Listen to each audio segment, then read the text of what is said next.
할머니가 2천만 원이 있다면 제가 이 매장 내 모든 핸드백을 선물해 드릴게요. 명품관 매니저의 비웃음이 매장 전체에 울려 퍼졌습니다. 노숙자처럼 떡진 머리에 누더기 패딩을 입은 할머니. 조롱 대상이 된 할머니는 그저 고개만 끄덕였습니다. 그리고 매장을 나서며 한 통의 전화를 걸었죠. 명품관의 운명을 싹 뒤집는 전화였습니다. 유리 쇼윈도마다 명품 로고가 반짝이며 빛을 내는 강남의 명품 거리. 그 화려한 공기 속을 어딘가 다른 기운을 풍기는 한 할머니가 힘겹게 걸어가고 있습니다.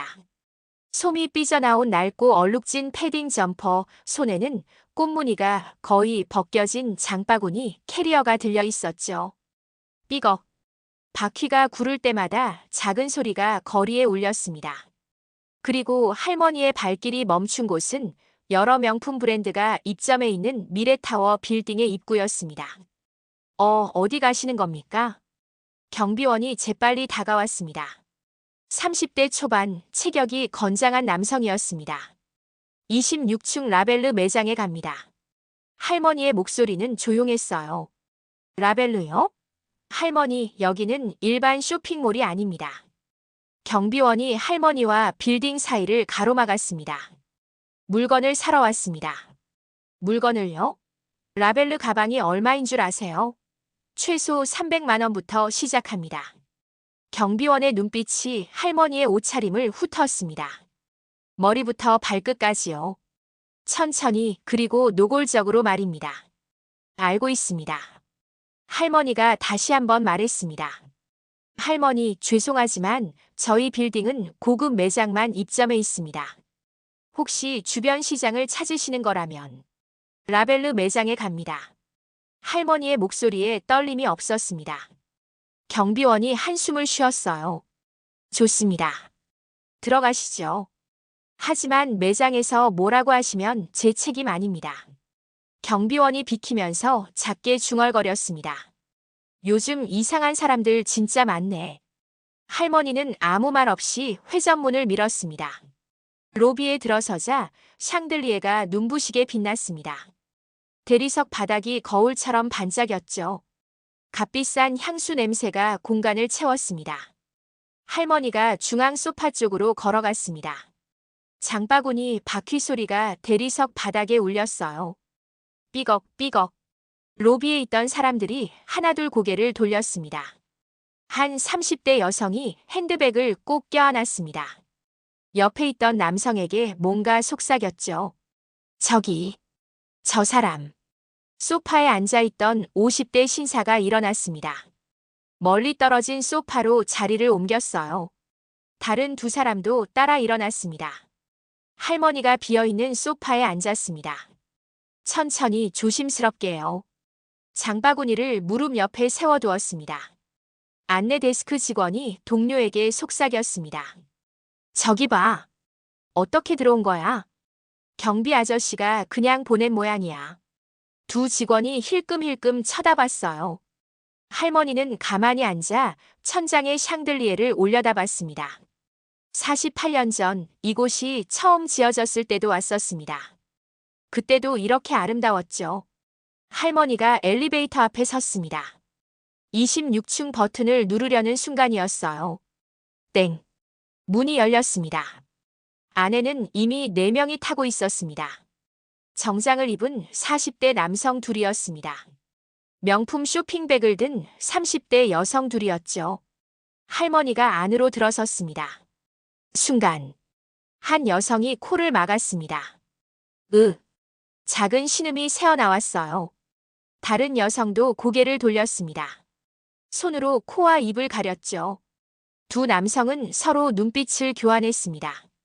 한 남성이 핸드폰을 꺼내 문자를 보냈어요. 딱딱딱. 키보드 두드리는 소리만 엘리베이터 안에 울렸습니다. 7층이었습니다.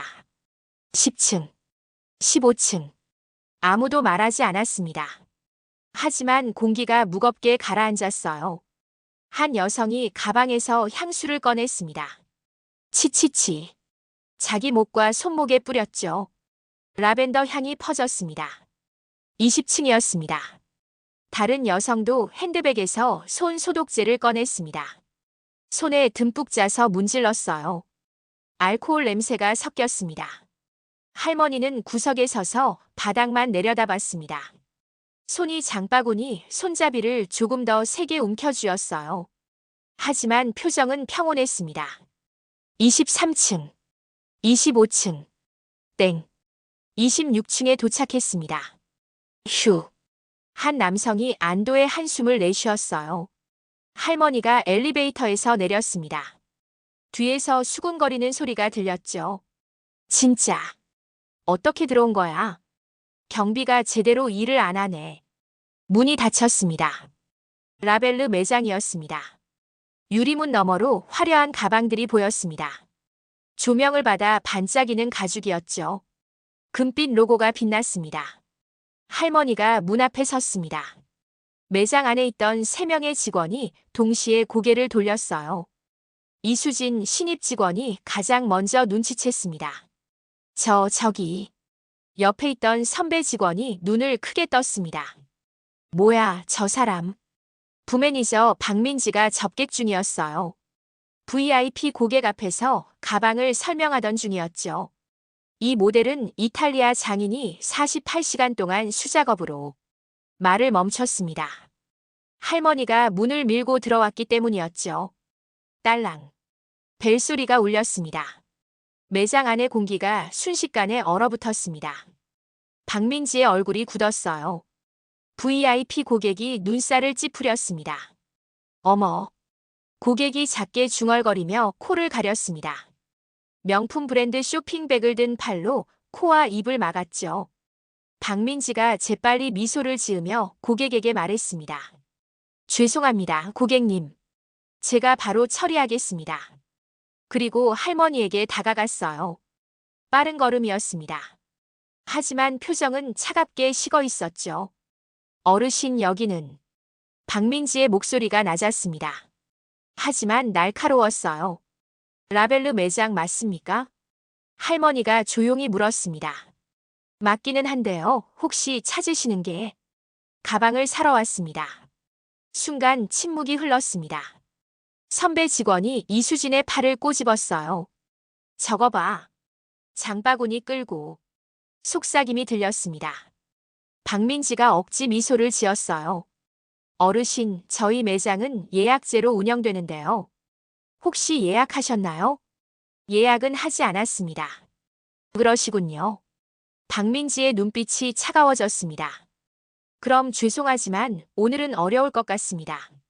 저희가 지금 VIP 고객님 응대 중이라서요. 기다리겠습니다. 할머니가 단호하게 말했습니다. 박민지의 미간이 좁혀졌어요. 어르신. 박민지가 좀 더 큰 목소리로 말했습니다. 매장 전체가 들을 수 있도록 말이죠. 저희 라벨르 가방은 최소 300만 원부터 시작합니다. 저기 보이시는 클래식 라인은 450만 원이고요. 손으로 진열대를 가리켰습니다. 저쪽 시그니처 라인은 800만 원에서 1200만 원 사이입니다. VIP 고객이 팔짱을 끼고 지켜봤어요. 구경거리를 보듯이요. 그리고 어르신께서 보시는 저 리미티드 에디션은 박민지가 잠시 멈췄습니다. 효과를 위해서였죠. 2천만 원입니다. 할머니가 고개를 끄덕였습니다. 알겠습니다. 아시겠어요? 박민지가 되물었습니다. 목소리에 비웃음이 섞였어요. 그럼 어르신 혹시 그 가방을 구매하실 의향이 있으신가요? 있습니다. 정말요? 박민지가 VIP 고객을 힐끗 쳐다봤습니다. 고객이 피식 웃었어요. 그럼 이렇게 하시죠. 박민지가 팔짱을 꼈습니다. 어르신께서 지금 당장 2천만 원을 현금으로 보여주시면 제가 이 매장 내 모든 핸드백을 선물해 드릴게요. 선배 직원이 웃음을 참지 못하고 킥킥거렸습니다. 어때요? 가능하세요? 할머니가 장바구니를 내려다봤습니다. 안에는 낡은 가방 하나였습니다. 물병 하나. 그리고 오래된 지갑이 들어있었죠. 오늘은 돈을 가져오지 않았습니다. 아, 그러시군요. 박민지가 고개를 크게 끄덕였습니다. 과장되게요. 그럼 돈 가져오시면 다시 오세요. 2천만 원 현금으로요. VIP 고객이 소리내어 웃었습니다. 하, 재밌네요. 선배 직원도 손으로 입을 가리고 웃었어요. 이수진만 불편한 표정으로 바닥을 내려다봤습니다. 할머니의 손이 미세하게 떨렸습니다. 하지만 목소리는 여전히 차분했어요. 내일 다시 오겠습니다. 네, 그러세요. 박민지가 손을 흔들었습니다. 쫓아내듯이요. 할머니가 돌아서려는 순간이었습니다. VIP 고객이 말했어요. 저기요, 매니저님. 네, 고객님. 박민지가 공손하게 다가갔습니다. 솔직히 저런 분이 여기 계시면 좀 불편한데요. 고객이 눈살을 찌푸렸어요. 냄새도 그렇고 매장 분위기도. 아, 고객님. 정말 죄송합니다. 박민지가 90도로 허리를 숙였습니다. 그리고 곧바로 매장 전화를 들었어요. 네, 보안팀이죠. 26층 라벨르입니다. 지금 즉시 올라와 주시겠습니까? 할머니가 멈춰 섰습니다. 보안까지 부르실 필요는. 어르신, 죄송하지만 저희 매장은 구매 의사가 명확하신 분들만 입장 가능합니다. 박민지가 단호하게 말했습니다. 3분 후였습니다. 엘리베이터 문이 열렸어요. 2명의 보안 요원이 나왔습니다. 30대 후반, 건장한 체격이었죠. 여기입니다. 박민지가 손으로 할머니를 가리켰습니다. 마치 문제 있는 물건을 가리키듯이요. 할머니, 나가주셔야겠습니다. 보안 요원이 할머니 옆으로 다가섰습니다. 저는 가방을 사러. 그러시면 예약하시고 제대로 준비하셔서 오세요. 다른 보안 요원이 할머니의 팔을 잡으려 했습니다. 손대지 마십시오. 할머니의 목소리에 처음으로 힘이 실렸습니다. 보안 요원이 잠시 멈칫했어요. 스스로 나가시겠습니까? 아니면 나가겠습니다. 할머니가 장바구니를 들었습니다. 천천히 매장 밖으로 걸어갔어요. 뒤에서 박민지의 목소리가 들렸습니다. 고객님, 정말 죄송했습니다. 이런 일은 처음이에요. 괜찮아요. 그래도 빨리 처리해 주셔서 다행이네요. VIP 고객의 웃음소리가 들렸습니다. 매장 문이 닫혔어요. 할머니가 복도를 걸어갔습니다.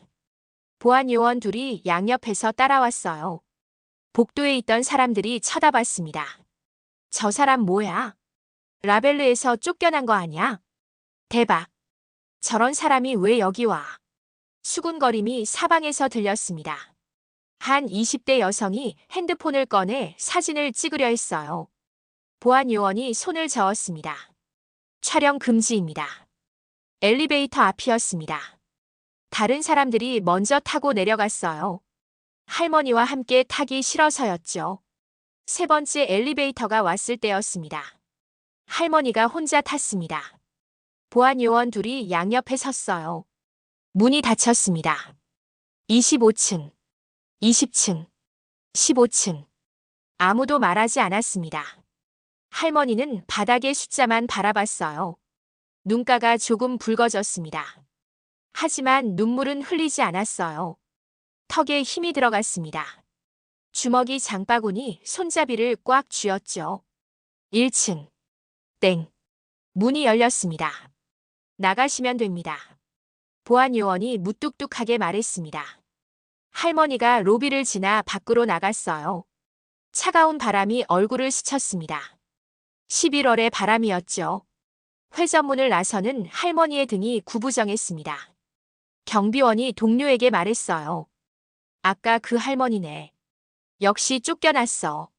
그러게. 내가 말했잖아. 두 경비원이 고개를 저었습니다. 하지만 아무도 몰랐습니다. 24시간 후 무슨 일이 벌어질지 말이죠. 할머니가 빌딩을 완전히 빠져나갔습니다. 하지만 멀리 가지 않았어요. 주차장 입구 쪽으로 방향을 틀었습니다. 지하 1층이었습니다. 지하 2층, 지하 3층, 지하 3층 주차장까지 내려갔습니다. 가장 깊숙한 곳이었죠. VIP 전용 구역이었습니다. 할머니가 장바구니를 끌며 걸었어요. 어둠 속에서 한 대의 차량이 보였습니다. 검은색 벤츠 마이바흐였습니다. 최신 모델이었죠. 차량 옆에 50대 남성이 서 있었습니다. 깔끔한 정장 차림이었어요. 운전기사였습니다. 명예회장님. 남성이 깊이 고개를 숙였습니다. 할머니가 고개를 끄덕였어요. 기사가 재빨리 뒷좌석 문을 열었습니다. 할머니가 차에 올랐어요.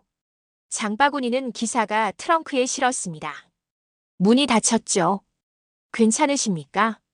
기사 박 과장의 목소리에 걱정이 묻어 있었습니다. 괜찮습니다. 할머니가 창밖을 바라봤어요. 사람들의 진짜 모습을 봤습니다.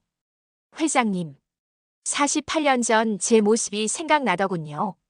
할머니의 눈에 먼 곳을 보는 빛이 어렸습니다. 차량이 조용히 출발했습니다. 차가 강남대로를 달렸습니다. 할머니가 핸드백에서 핸드폰을 꺼냈어요. 최신형 스마트폰이었습니다. 번호를 눌렀죠. 네, 변호사님. 할머니의 목소리가 달라졌습니다. 차분하지만 단호했어요. 미래타워건 어떻게 됐습니까? 전화 너머로 목소리가 들렸습니다. 700억 현금이면 충분합니까? 잠시 침묵이 흘렀습니다. 좋습니다. 내일 오전 10시에 계약 진행하십시오. 할머니의 눈빛이 날카로워졌어요. 준비할 것들은 모두 준비해 주시고. 할머니가 창밖을 바라봤습니다. 미래타워 빌딩이 멀어지고 있었어요. 그리고 변호사님. 네, 회장님. 26층 라벨르 매장 임대 계약서도 검토해 주십시오. 전화 너머가 조용해졌습니다. 내일부터 제가 건물주니까요. 전화를 끊었습니다. 박 과장이 백미러로 할머니를 쳐다봤어요. 회장님, 정말 괜찮으신 겁니까? 괜찮습니다, 박 과장. 할머니가 작게 미소 지었습니다. 내일이 결혼기념일입니다. 아, 그러시군요. 박 과장의 목소리가 낮아졌습니다. 48년 전 오늘 철수가 약속했습니다. 할머니의 눈가가 촉촉해졌어요. 라벨르 가방을 꼭 사주겠다고. 차 안에 침묵이 흘렸습니다. 이제 제가 직접 사야겠지요. 할머니가 창밖으로 흐르는 도시의 불빛을 바라봤습니다. 손에 든 핸드폰 화면에는 남편의 사진이 배경화면으로 떠 있었어요. 휠체어에 앉은 남편의 미소가 보였습니다. 같은 시각이었습니다. 미래타워 30층 건물주 사무실. 최현우 회장이 CCTV 화면을 보고 있었어요. 이 사람. 화면 속에는 보안 요원에게 호송당하는 할머니가 보였습니다. 최현우가 화면을 멈췄어요. 확대했습니다. 할머니의 얼굴이 크게 나타났죠. 어디서 본 것 같은데. 최현우가 책상 서랍을 열었습니다. 경제신문 스크랩이 가득했어요. 하나하나 넘기기 시작했습니다. 분명히 봤어. 10장째 넘기던 순간이었습니다. 손이 멈췄어요. 신문 일면 기사였습니다. 선보유통그룹 김영자 명예회장, 고아원에 100억 기부. 사진 속에는 우아한 정장을 입은 70대 여성이 있었습니다. 최현우의 눈이 커졌어요. 설마. 다시 CCTV 화면을 봤습니다. 신문 사진을 봤죠. 아니야, 그럴 리가. 하지만 얼굴 윤곽이 닮았습니다. 눈매가 같았어요. 최현우가 비서에게 내선을 눌렀습니다. 김 비서. 네, 회장님. 내일 오전 일정이 어떻게 돼? 10시에 빌딩 매각 계약건이 있으십니다. 상대방이 누구지? 선보유통그룹입니다. 최현우의 손이 떨렸습니다. 계약자 이름은 김영자 명예회장님이십니다. 수화기를 떨어뜨릴 뻔했습니다. 회장님, 괜찮으십니까? 아, 아니. 알았네. 전화를 끊었어요. 최현우가 다시 CCTV 화면을 봤습니다. 정말 그분이셨나? 등골이 오싹해졌습니다. 내가 8,500억 자산가를 쫓아낸 건가? 얼굴이 하얗게 질렸어요. 라벨르 매장에서도. 최현우가 급히 전화를 들었습니다. 김비서 라벨르 매장 오늘 CCTV 영상 당장 확인해. 무슨 일이십니까? 지금 당장. 목소리가 떨렸습니다. 밤이 깊어갔습니다. 하지만 최현우는 잠을 이룰 수 없었어요. 내일이 두려웠습니다. 다음 날 아침 9시 50분이었습니다. 미래타워 30층 회장실 앞. 최현우가 땀을 닦으며 서 있었어요. 비서 2명도 긴장한 얼굴이었습니다. 회장님, 혹시 어제 그분이... 조용히 해. 최현우가 넥타이를 고참했습니다. 손이 떨렸어요. 엘리베이터 문이 열렸습니다. 땡. 한 여성이 나타났습니다. 70대로 보이는 우아한 여성이었어요. 샤넬 스타일의 트위드 재킷, 진주 목걸이, 명품 핸드백, 단정하게 올린 백발. 뒤에는 변호사 2명이 따라왔습니다. 최현우의 눈이 커졌습니다. 얼굴을 알아봤어요. 어제 그 할머니였습니다. 하지만 완전히 다른 사람 같았죠. 선보유통그룹 김영자 명예회장님. 최현우가 90도로 허리를 숙였습니다. 목소리가 떨렸어요. 비서들도 급히 인사했습니다. 어서 오십시오. 안녕하십니까? 김영자 회장의 목소리는 차분했습니다. 하지만 위험이 묻어났어요. 이쪽으로 모시겠습니다. 최현우가 회장실 문을 열었습니다. 손이 바들바들 떨렸죠. 김영자 회장이 안으로 들어갔습니다. 천천히 당당하게요. 회의 테이블에 모두 앉았습니다. 계약서가 펼쳐졌어요. 미래타워 빌딩 매매 계약서입니다. 변호사가 설명하기 시작했습니다. 총 매매가는 700억 원입니다. 최현우가 김영자 회장을 힐끔 쳐다봤어요. 어제 일을 말해야 할까? 아니면 모른 척해야 할까? 고민이 깊어졌습니다. 계약금 70억은 이미 입금하셨고요. 변호사가 계속 말했습니다. 잔금 630억은 오늘 오전 중으로 입금 예정이십니다. 김영자 회장이 고개를 끄덕였어요. 여기 서명하시면 됩니다. 계약서가 앞으로 밀려왔습니다. 김영자 회장이 만년필을 들었어요. 천천히 이름을 적었습니다. 김영자. 세 글자가 계약서에 새겨졌죠. 축하드립니다, 회장님. 변호사가 미소 지었습니다. 이제 이 빌딩은 선보유통그룹 소유입니다. 그 순간이었습니다. 최현우의 핸드폰이 울렸어요. 비서실에서 온 급한 전화였습니다. 회장님, 큰일 났습니다. 무슨 일인가? 26층 라벨르 매장에서. 어제. 비서의 목소리가 떨렸습니다. 어제 무슨 일이 있었는데? CCTV 확인했는데요. 김영자 회장님께서. 최현우의 얼굴이 새하얗게 질렸습니다. 지금 뭐라고? 보안 요원한테 쫓겨나셨습니다. 핸드폰을 떨어뜨릴 뻔했어요. 김영자 회장이 조용히 물었습니다. 무슨 일입니까, 최 회장? 저기. 회장님. 최현우가 식은땀을 흘렸습니다. 어제. 혹시. 저희 빌딩에. 다녀왔습니다. 김영자 회장이 담담하게 대답했어요. 26층 라벨르 매장에요. 침묵이 흘렸습니다. 무거운 침묵이었죠. 같은 시각. 26층 라벨르 매장이었습니다. 박민지가 매장 정리를 하고 있었어요. 어제 그 할머니 진짜 웃겼어. 선배 직원이 킥킥거렸습니다. 2천만 원 현금이라니. 말도 안 되지. 이수진은 불편한 표정으로 고개를 숙였어요. 그때였습니다. 매장 전화가 울렸죠. 따르릉. 박민지가 받았습니다. 네, 라벨르입니다. 박민지 부매니저? 네, 맞는데요. 본사 인사팀입니다. 지금 즉시 사무실로 올라오세요. 갑자기 왜요? 빨리 오세요. 목소리가 급박했습니다. 전화가 끊겼어요. 뭐래? 선배 직원이 물었습니다. 본사에서 올라오래. 박민지가 어리둥절한 표정을 지었어요. 무슨 일이지? 불안한 예감이 들었습니다. 30분 후였습니다. 박민지가 창백한 얼굴로 돌아왔어요. 비틀거리며 매장에 들어섰습니다. 민지야, 무슨 일이야? 선배 직원이 놀라 물었습니다. 나, 나. 박민지의 입술이 파르르 떨렸어요. 잘렸어. 뭐? 어제 그 할머니. 박민지가 벽에 기댔습니다. 다리에 힘이 풀렸어요. 선보유통그룹 명예회장님이셨어. 뭐라고? 선배 직원의 눈이 커졌습니다. 이수진도 얼굴이 하얗게 질렸어요. 8,500억 자산가. 우리가 쫓아냈어. 박민지가 그 자리에 주저앉았습니다.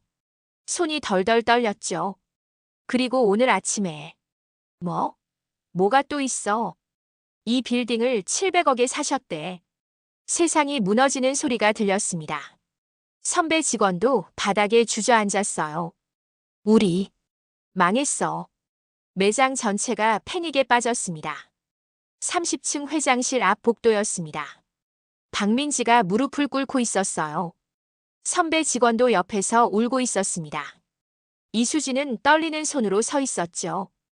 회장님, 정말 죄송합니다. 박민지의 목소리가 떨렸습니다. 눈물과 콧물이 범벅이 되어 있었어요. 회장님, 제발, 한 번만. 회장실 문이 열렸습니다.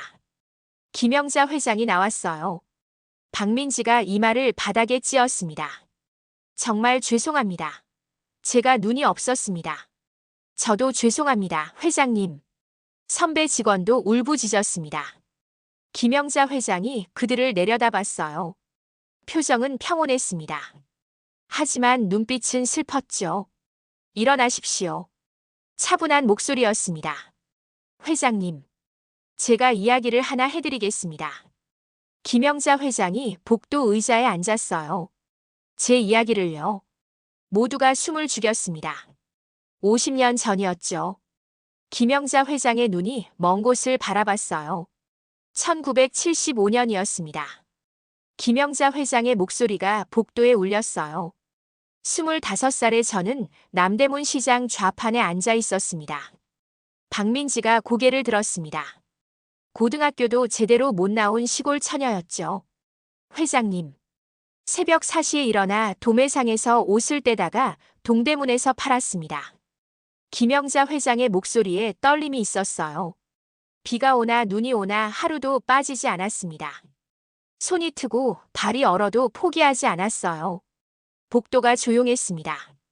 사람들이 저를 무시했습니다. 김영자 회장이 잠시 말을 멈췄어요. 시장 아줌마, 촌뜨기, 가난뱅이. 온갖 말을 다 들었죠. 하지만 저는 참았습니다. 언젠가는 인정받을 거라고 믿었으니까요. 박민지의 눈에서 눈물이 흘렀습니다. 그해 겨울 박철수를 만났습니다. 김영자 회장이 미소 지었어요. 작지만 따뜻한 미소였죠. 제 옆 좌판에서 과일을 팔던 청년이었습니다. 키가 크고 웃음이 밝은 사람이었어요. 어느 날 철수가 말했습니다. 김영자 회장의 목소리가 부드러워졌어요. 영자 씨, 나랑 결혼해 줄래요? 나는 가진 것도 없고 배운 것도 없지만 평생 영자 씨만 사랑하겠습니다. 복도에 있던 모든 사람이 울고 있었습니다. 그때 철수가 약속했어요. 김영자 회장의 눈가가 붉어졌어요. 언젠가 꼭 라벨르 가방을 사줄게요. 영자 씨가 제일 좋아하는 그 가방 말이에요. 박민지가 입을 막고 흐느꼈습니다. 저는 웃으며 말했죠. 가방은 무슨. 당신 사랑만 있으면 돼요. 1978년 결혼 3년 차였습니다. 김영자 회장의 목소리가 떨렸어요. 작은 가게를 2개 가지게 되었습니다. 이제 조금씩 살만해졌죠. 그런데 김영자 회장이 눈을 감았습니다. 어느 겨울날 밤이었습니다. 철수가 배달을 가던 중이었어요. 대형 트럭이 들이받았습니다. 박민지가 입술을 깨물었어요. 하반신 마비. 김영자 회장의 목소리가 끊겼습니다. 의사는 말했습니다. 평생 휠체어 생활을 각오하셔야 합니다. 28살에 제 세상이 무너졌습니다. 침묵이 흘렸어요. 병원비가 만만치 않았습니다. 가게를 팔아야 하나 고민했죠. 하지만 철수가 말했어요. 김영자 회장이 눈물을 닦았습니다. 당신이 일구어온 건데 어떻게 팔아요? 내 걱정은 하지 말아요. 당신 꿈을 이루세요. 나는 당신 뒤에서 응원할게요. 그날부터 저는 더 악착같이 일했습니다. 김영자 회장의 목소리에 힘이 실렸어요. 새벽 3시에 일어나 밤 12시에 잤습니다. 휠체어에 앉은 남편은 집에서 장부를 정리했어요. 전화 받고 주문 받는 일을 했습니다. 둘이서 하나가 되어 일했죠. 박민지가 고개를 들었습니다. 10년이 흘렀습니다. 작은 가게는 백화점 매장이 되었어요. 백화점 매장은 쇼핑몰이 되었습니다. 쇼핑몰은 유통기업이 되었죠. 하지만 저는 변하지 않았습니다. 김영자 회장이 모두를 돌아봤어요. 여전히 새벽같이 일어났습니다. 직원들과 함께 밥을 먹었어요. 청소부 아주머니의 이름을 외웠습니다. 경비 아저씨에게 먼저 인사했죠. 왜 그랬는지 아십니까? 박민지가 고개를 저었습니다. 제가 그들이었으니까요. 시장 좌판 아줌마, 가난뱅이, 무시당하던 그 사람. 김영자 회장의 눈에서 눈물이 흘렀어요. 절대 잊지 않으려고 했습니다. 3개월 전이었습니다. 김영자 회장의 목소리가 작아졌어요. 철수가 병원에 입원했습니다. 말기암이었어요. 시간이 얼마 남지 않았다고 했죠. 모두가 울고 있었습니다. 마지막 날, 김영자 회장이 눈을 감았어요. 철수가 제 손을 잡았습니다. 여보, 미안해요. 라벨르 가방. 사주지 못해서. 50년 전 약속을 기억하고 있었던 거예요. 박민지가 소리내어 울었습니다. 저는 말했죠. 괜찮아요. 당신이 있어서 행복했어요. 하지만 철수는 고개를 저었습니다. 약속은 지켜야 하는데 내가 못 사줘서 미안해요. 철수 씨, 그럼 우리 기운 내서 같이 매장에 가요. 우리 힘내요. 미안해요. 영자 씨. 그게 마지막 말이었습니다. 김영자 회장이 눈물을 닦았어요. 그래서 어제 왔습니다. 48년 전 약속을 지키기 위해서요. 라벨르 가방을 사러. 박민지가 바닥에 엎드려 울었습니다. 그런데 김영자 회장의 목소리가 떨렸어요. 거짓 취급을 당했습니다. 보안 요원한테 쫓겨났죠. 50년 전 제 모습을 봤습니다. 사람들의 눈빛에서 침묵이 흘렸습니다. 긴 침묵이었어요. 박민지가 이마를 바닥에 찧었습니다. 회장님, 정말 죄송합니다. 목이 메었어요. 제가 짐승만도 못했습니다. 선배 직원도 통곡했습니다. 저희가 잘못했습니다. 김영자 회장이 천천히 일어섰어요. 여러분, 모두가 고개를 들었습니다. 저도 여러분과 같았습니다. 김영자 회장이 말했어요. 50년 전 저도 사람을 겉모습으로 판단했습니다. 부자는 존경하고 가난한 사람은 무시했죠. 그게 세상 이치라고 생각했습니다. 박민지가 눈물을 닦았어요. 하지만 틀렸습니다. 김영자 회장의 목소리가 단호했어요. 제가 가장 힘들 때 도와준 사람들은 부자들이 아니었습니다. 저처럼 가난한 사람들이었어요. 시장 아주머니들, 청소부 아저씨들, 경비 아저씨들. 그분들이 진짜 귀한 사람들이었습니다. 복도가 조용했어요. 김영자 회장이 박민지를 내려다봤습니다. 박민지 씨. 네. 회장님. 앞으로 어떻게 살 것입니까? 박민지가 고개를 들었어요. 눈물로 범벅이 된 얼굴이었습니다. 다시는 사람을 겉모습으로 판단하지 않겠습니다. 약속할 수 있습니까? 약속하겠습니다. 박민지가 큰 소리로 대답했어요. 절대로 잊지 않겠습니다. 그 사이 세상은 뒤집어지고 있었습니다. 누군가 이 이야기를 SNS에 올렸어요. 속보 선보유통 김영자 회장, 명품 매장서 모욕당해. 해시태그 선보유통, 해시태그 김영자 회장, 해시태그 외모 차별. 게시물이 올라간 지 10분 만에 조회수 10만이었습니다. 30분 만에 100만 1시간 만에 실시간 검색어 1위였죠. 댓글이 폭발했습니다. 미쳤나? 8,500억 자산가를. 진짜 한국 사회 문제다. 겉모습으로 사람 판단하는 거. 이게 2025년 대한민국이냐? 라벨르 불매운동 시작한다. 관련 직원 실명 공개 요구. 이건 명백한 인권 침해다. 가난한 사람은 명품 매장 출입도 못하나? 댓글이 1분에 수백 개씩 달렸어요. 공유 횟수가 10만을 넘었습니다. 오후 2시였습니다. 모든 방송사가 긴급 뉴스를 내보냈어요. 속보입니다. 선보유통그룹 김영자 명예회장이 강남 명품 매장에서 모욕을 당한 사실이 알려지면서 논란이 일고 있습니다. 김 회장은 노숙자 차림으로 매장을 방문했다가 직원들로부터 거짓 취급을 받고 보안요원에게 강제로 쫓겨났습니다. 화면에 미래타워 빌딩이 나왔어요. 더욱 충격적인 것은 김 회장이 사망한 남편과의 48년 전 약속을 지키기 위해 방문했다는 사실입니다. 앵커의 목소리가 떨렸습니다. 김 회장은 이날 해당 빌딩을 700억 원에 매입한 것으로 알려졌습니다. JTBC 뉴스룸도 특집을 편성했어요. 외모 지상주에 과연 이대로 괜찮은가? SBS 8시 뉴스는 단독 인터뷰를 예고했습니다. 김영자 회장의 50년 인생 이야기, 오늘 밤 8시. 온 국민이 분노했습니다. 라벨르 본사 회의실이었습니다. 임원 10명이 긴급히 모였어요. 이게 도대체 무슨 일입니까? 대표이사가 책상을 쳤습니다. 닭! 8,500억 자산가를 쫓아냈다고. 마케팅 이사가 태블릿을 내밀었어요. 대표님, SNS가 난리입니다. 불매운동이 시작됐고요. 주가가 5% 폭락했습니다. 고객센터에 항해 전화가 폭주하고 있습니다. 대표이사의 얼굴이 새하얗게 질렸어요. 당장 성명서 발표해. 그리고 해당 직원 즉시 해고. 강남점 점장도 문책. 빨리 움직여. 30분 후였습니다. 라벨르 공식 홈페이지에 사과문이 올라왔어요.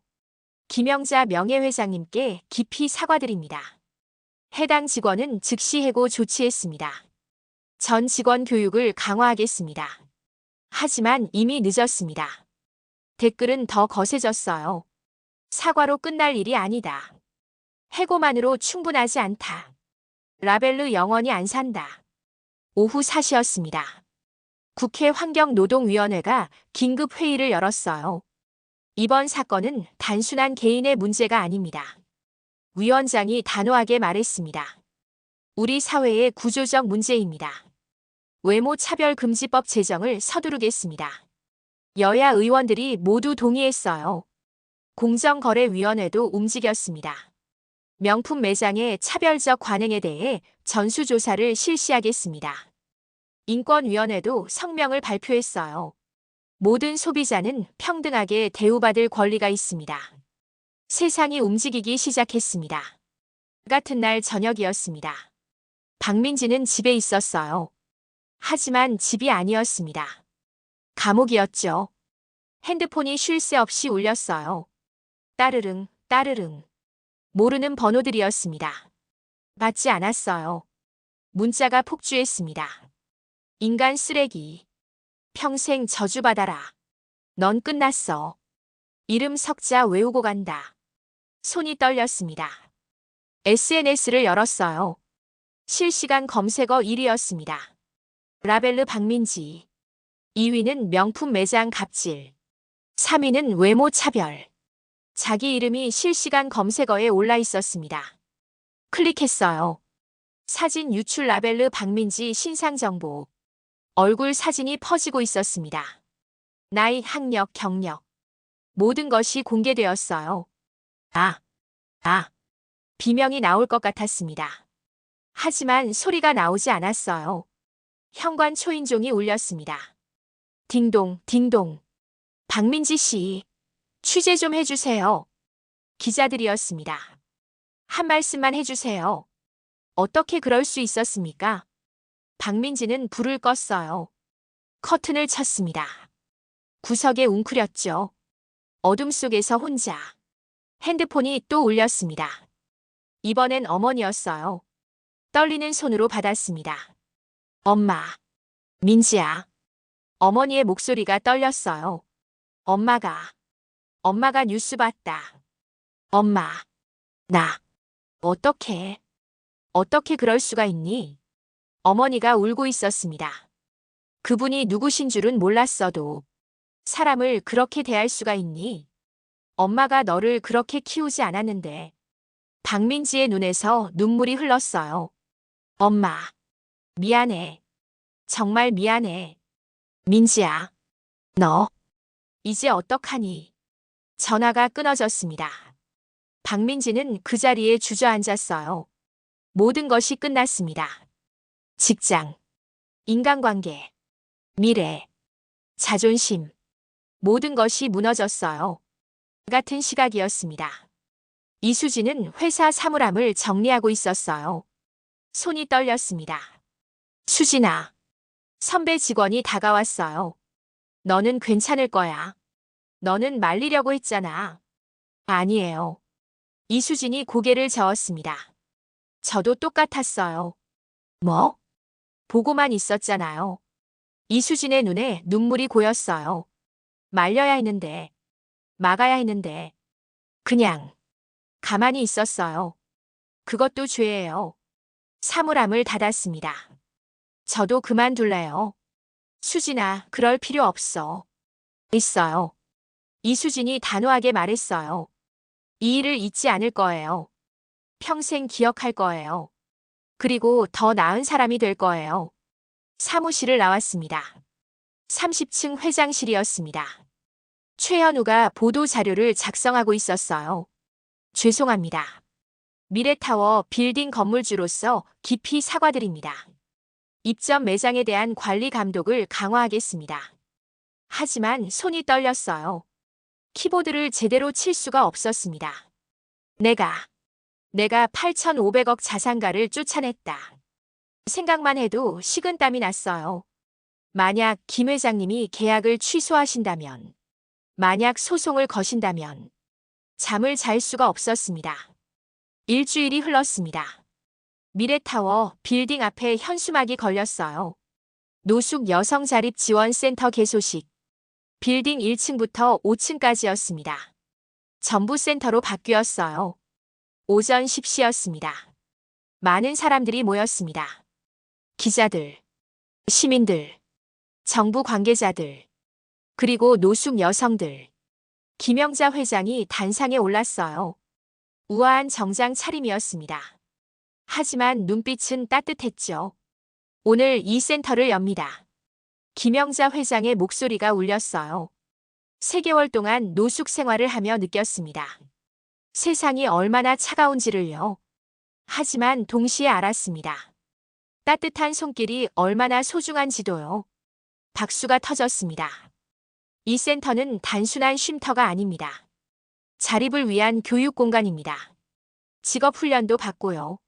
상담도 받을 수 있습니다. 다시 일어설 수 있도록 돕는 곳입니다. 김영자 회장이 테이프를 끊었어요. 가위를 들고 천천히, 찰칵, 개소를 선언합니다. 우레와 같은 박수가 쏟아졌습니다. 센터 식당이었습니다. 흰색 앞치마를 두른 여성이 음식을 나르고 있었어요. 박민지였습니다. 화장기 없는 얼굴, 단정하게 묶은 머리. 예전에 오만함은 없었어요. 할머니, 여기 따뜻한 국입니다. 조심스럽게 식판을 내려놓았습니다. 고맙네. 노숙 여성이 고개를 끄덕였어요. 박민지가 90도로 인사했습니다. 맛있게 드세요. 다음 테이블로 갔습니다. 할머니, 밥 더 드실래요? 응, 고마워. 또 인사했어요. 김영자 회장이 멀리서 지켜보고 있었습니다. 박민지와 눈이 마주쳤어요. 박민지가 다가왔습니다. 회장님, 열심히 하고 있네요. 김영자 회장이 미소 지었어요. 감사합니다. 기회를 주셔서. 박민지의 눈에 눈물이 고였습니다. 1년이죠? 네. 1년간 여기서 봉사하겠습니다. 그 후에는요? 김영자 회장이 물었어요. 모르겠습니다. 박민지가 고개를 숙였습니다. 하지만 한 가지는 알아요. 뭔가요? 절대로 잊지 않을 거예요. 박민지가 센터를 돌아봤어요. 사람을 겉모습으로 판단하지 않을 거예요. 모든 사람에게 따뜻하게 대할 거예요. 김영자 회장이 박민지의 어깨를 가볍게 두드렸어요. 잘하고 있어요. 회장님. 사람은 실수를 합니다. 김영자 회장의 목소리가 부드러웠어요. 중요한 건 그 후에 어떻게 사느냐죠. 박민지가 고개를 들었습니다. 제게도 기회를 주신 것처럼. 김영자 회장이 미소 지었어요. 당신도 다른 사람에게 기회를 주세요. 네. 꼭 그러겠습니다. 센터 사무실이었습니다. 이수진이 들어왔어요. 회장님 부르셨습니까? 네, 앉으세요. 김영자 회장이 의자를 권했습니다. 이수진이 조심스럽게 앉았어요. 이수진 씨. 네, 회장님. 당신은 말리려 했죠? 김영자 회장이 물었어요. 아, 아니에요. 저도. 이수진이 고개를 저었습니다. 보고만 있었어요. 하지만 마음은 불편했죠? 네. 이수진이 고개를 끄덕였어요. 그 마음을 기억하세요. 김영자 회장이 서랍을 열었습니다. 무언가를 꺼냈어요. 라벨르 쇼핑백이었습니다. 이건 이수진의 눈이 커졌어요. 당신에게 주는 선물입니다. 가방을 내밀었습니다. 저한테요? 그래요. 김영자 회장이 미소 지었어요. 열어보세요. 이수진이 떨리는 손으로 가방을 열었어요. 안에는 라벨르 클래식 가방이 들어있었습니다. 이건 450만 원짜리 선물입니다. 하지만 왜? 이수진이 이해할 수 없다는 표정을 지었어요. 당신은 양심이 있었어요. 김영자 회장이 말했어요.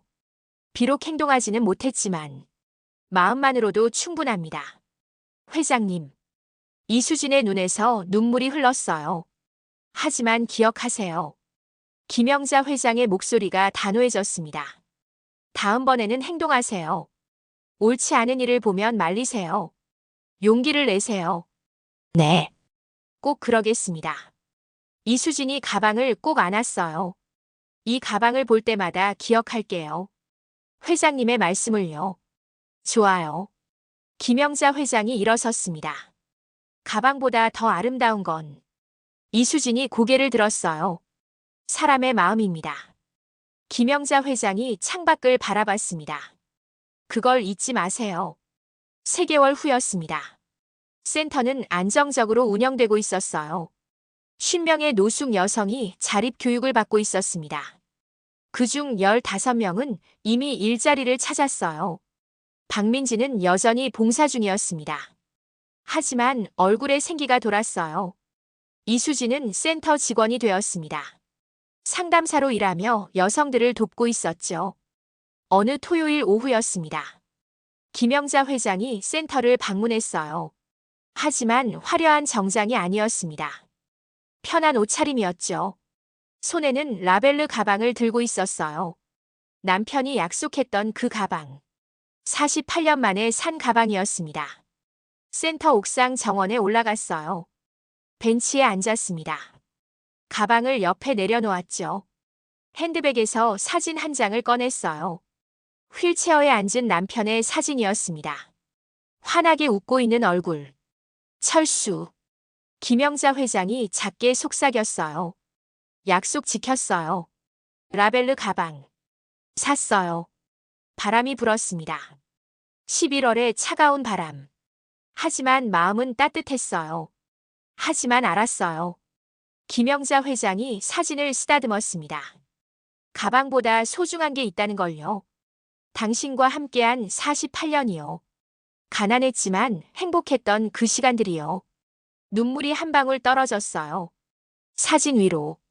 그리고 이제 알아요. 진짜 아름다운 건 명품 가방이 아니라 사람의 마음이라는 걸요. 저 아래 센터에서 웃음소리가 들렸습니다. 여성들이 함께 식사하며 웃고 있었어요.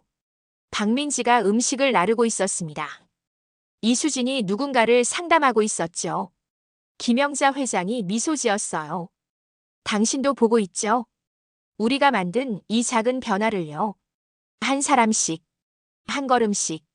세상이 조금씩 따뜻해지고 있어요. 해가 지고 있었습니다. 노을이 아름다웠어요. 김영자 회장이 일어섰습니다. 라벨르 가방을 들고 남편 사진을 가슴에 품고 오늘도 당신과 함께해요. 작게 속삭이며 계단을 내려갔습니다. 센터로, 사람들이 기다리는 곳으로, 따뜻한 마음이 있는 곳으로. 오늘 이 이야기가 감동적이었나요? 우리 모두 김영자 회장처럼 사람을 겉모습이 아니라 마음으로 봅시다. 부자든 가난한 사람이든 화려한 옷을 입었든 낡은 옷을 입었든 모두 소중한 사람입니다. 진짜 아름다운 것은 명품이 아니라 따뜻한 마음입니다. 이 이야기가 의미 있었다면 좋아요와 구독 버튼을 눌러주세요. 그리고 댓글로 여러분의 생각을 나눠주세요. 여러분은 어떻게 생각하시나요?